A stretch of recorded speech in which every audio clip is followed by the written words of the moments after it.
입니다. 가계부채와 청년 실업 증가는 어떻게 보면 이제 한 축으로 봐야 되겠죠. 취업을 못하니 경제활동을 못해 인컴이 없으니 빚을 지고 빚을 정상적으로 못 지니 제2, 제3금융권을 쓴다든지 뭐 이런 식의 악순환이 계속 되고 있는 것 같은데 포괄적으로 우리 시청자들께 우리 이재문 소장께서 한 말씀 좀 부탁드리겠습니다. 아까도 모두에 말씀드렸지만 청년 취업은 국가의 대계를 약속하는 거죠. 우리처럼 고령사회로 진입하는 국가에서 청년들의 소득 증가는 노후의 삶에도 많은 영향을 미치게 됩니다. 그래서 따라서 청년 취업이라든지 이런 정책은 좀 더 장기적인 계획과 단기적인 계획을 병행해서 그 다음에 수립을 하고 그걸 진행을 해야 되는데요. 사실 이제 우리나라는 지난 한 수십 년 동안 대기업 중심의 경영체제와 또 지원체제를 유지하지 않았습니까? 근데 이제 그런 대기업들이 원가 절감이라든지 아니면 FTA에 좀 더 유리한 구조를 하기 위해서 전부 해외 생산 기지로 이전을 했기 때문에 한국에도 이미 이제 굴뚝 없는 어떤 성장이 진행을 되고 있다라는 게 일단 실업난의 어떤 최대 이슈가 되고 있습니다. 트리클 다운이 이제 사라졌기 때문에 그렇다면 우리 정부도 대기업 위주의 정책보다는 이에 상응하는 중소기업들을 키워서 그 중소기업들의 한국의 젊은이들이 많이 가서 그 기업들을 키울 수 있는 기회를 좀 만들어줘야 되지 않겠습니까? 근데 청년들이 제일 기피하는 거는 미래에 대한 불안감과 거기에 따르는 고용 여건, 그 다음에 이제 급여라든지 이런 수준이 좀 안 맞잖아요. 그런 부분들에 대한 좀 더 획기적인 좀 개선책이 좀 있어야 될 것이라고 보고요.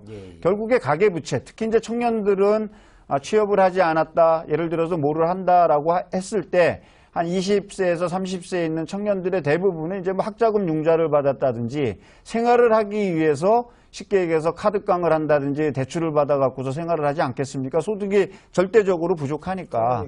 그런 신용 위험에 또 노출이 돼 있는 그런 상황입니다. 이런 부분들은 가계부채보다도 사실 더 심각하다라고 봐야죠.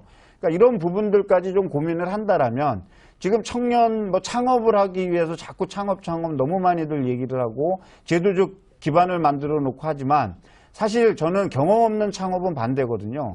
경험 없는 창업은 100% 실패로 끝나가고요. 실제로 창업을 한 대부분의 사람들 70% 이상은 창업 2년 만에 다 문을 닫습니다. 그런 청년들은 나중에 기업에 취직할 수 있는 기회마저도 잃어버리는 거죠. 그래서 정부에서 너무 정책적으로 창업에 대한 어떤 이니셔티브를 몰고 가는 거는 그다지 바람직하지 않은 정책이라고 보고요. 이제 가계부채에 대해서 좀 말씀을 드린다 그러면 시간이 없습니다. 딱 1분. 알겠습니다. 가계부채 반드시 2017년엔 줄여야 됩니다. 결국에 제가 한마디로 말씀드리면 디레버리징인데요. 이 디레버리징을 여유 있을 때 해놓지 않는다면 금리 인상을 기정사실이라고 받아들이시면 왜 내가 가계부채를 갚아야 되는지 답이 나올 겁니다. 이상입니다. 빨리 끝내주셨네요. 하여튼 우리 이재문 소장님께서 그 2017년에 하고 싶은 얘기는 가계부채 반드시 잡아야 되는데 반드시 디레버리징을 통해서 부채 규모 축소해야 된다.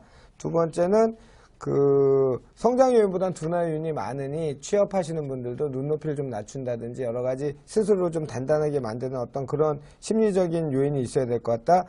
정부 얘기는 뭐 공허한 메아리가 될지 모르겠지만 경험 없는 창업 계속 권하기보다는 중소기업의 인센티브나 이런 걸 더 많이 줘서 중소기업을 가고 싶은 이런 정책을 펴야 된다. 이렇게 정리하면 되겠습니다.